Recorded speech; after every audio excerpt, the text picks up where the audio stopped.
Tunay na dapat nating alalahanin ang lahat ng mga taong tumulong at nagsikap upang maabot ng mga mag-aaral ang yugtong ito ng kanilang pag-aaral.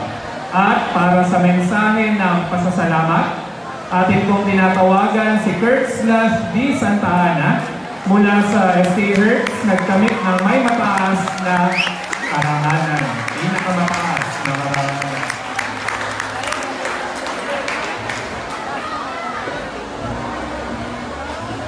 Manatili pong tumahilig po ang lahat upang makinig po sa ating mensahe pasasalamat.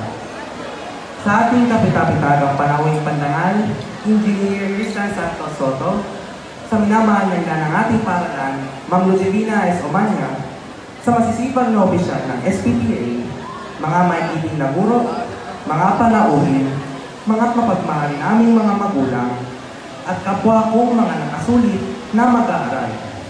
Isang mapagpalang gabi ang aking pagbati. Tumatal na ang pinakahintay nating sandali, ang yugto ng pagpapasimula sa panibagong hamon ng senior high school. Matapos nating matanggap ang sertipiko ng katibayan na tayo maluwalhating nakasulit sa junior high school. Sa likod ng ating nakamit na tagumpay ay ang pagtulong at pagsuporta ng mga individual na marapat nating pasalamatan. Una sa lahat ay ang pong may kapal. Sa kabila ng lahat ng pagsubok at hamon na ating kinaharap, tayo ay buong pusong nagpapasalamat sa kanyang walang sawang paggabay at pagmamahal. Salamat po sa lahat ng biyayang pinagkaloob ninyo sa amin araw-araw. Patuloy po ninyong palakasin ang aming pananampalataya at kalooban upang malagpasan namin ang anumang pagsubok. Pangalawa, nais ko din magpasalamat sa ating mga guro na buong pusong ibinahagi ang kanilang mga kaalaman upang may pagkaloob sa atin ang dekalidad edukasyon. Ang inyong dedikasyon, tiyaga, at malasakit sa amin ay hindi matatawaran. Kahit man dumanas kayo ng maraming pagsubok sa panahon ng pandemya, hindi kayo nagsawang magturo. Nasaksihan namin mga kabataan ang inyong mga sakripisyo at pagpapagal. Kayo ang naging kaagapay namin patungo sa aming niliniting tagumpay.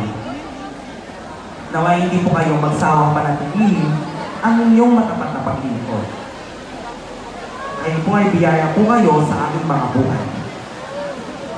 Sa aming mga magulang, na patuloy na sumusuporta at naniniwala sa aming kakayahan. Taos-pusong pasasalamat ang nais namin iparating. Sa inyong pag-unawa, pag-aaruga, at walang pagsawang pag-intindi sa amin, maraming salamat po.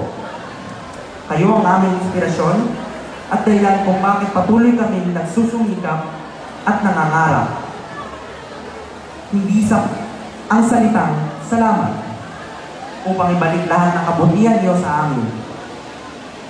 Kaya, mahal na mahal po namin kayo. Sa ating mga kamag-aral, mga kaibigan, at mga katuwang sa iba't ibang proyekto at gawain, maraming salamat sa inyong pakikipagtulungan at pagdamay. Anumang problemang dumating, komplikado man o hindi, ay hindi tayo nagpadali at nagpatalo sa mga hamong ito. Hindi matatawaran ang mga pagod at puyat na ating ginanas sa loob ng 4 na taon. Subalit ang lahat ng ito ay napawi sa sandaling ito.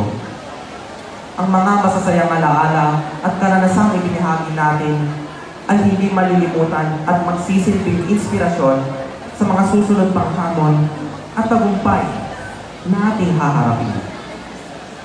Hindi rin natin makakalimutan ang ating mahal na paaralan na naging pangalawang tahanan namin sa loob ng 4 na taon. Ang mga aral na ating natutunan, mga pagsubok na ating napagtagumpayan, at mga pangarap na ating natamo ay naging posible dahil sa iyo. Maraming salamat po sa pagbibigay sa amin ng isang ligtas at maayos na lugar upang matuto at lumago. Sa bawat isa sa atin na narito ngayon, nais kong ipaalala na ang pagdiriwang na ito ay hindi ang katapusan, kundi simula pa lamang ng ating mas mahaba at mas maulay na paglalakbay. Patuloy tayong mangarap, magbunyagi, at magpatuloy sa pagtahak sa landas ng tagumpay. Lagi nating tandaan na sa bawat hakbang na ating gagawin, kasama natin ang lahat ng mga taong sumusuporta at naniniwala sa atin. Maging positibo tayo sa lahat ng pagkakataon at huwag pakawalan ang magagandang oportunidad na darating para sa ating lahat. Muli, maraming salamat at mabuhay tayong lahat. Maraming salamat sa inyong lahat at maligayang gabi sa inyo.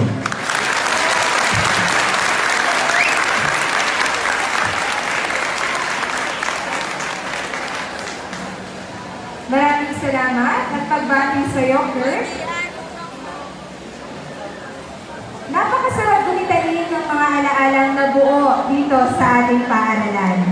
Sama-sama sa hirap at maging sa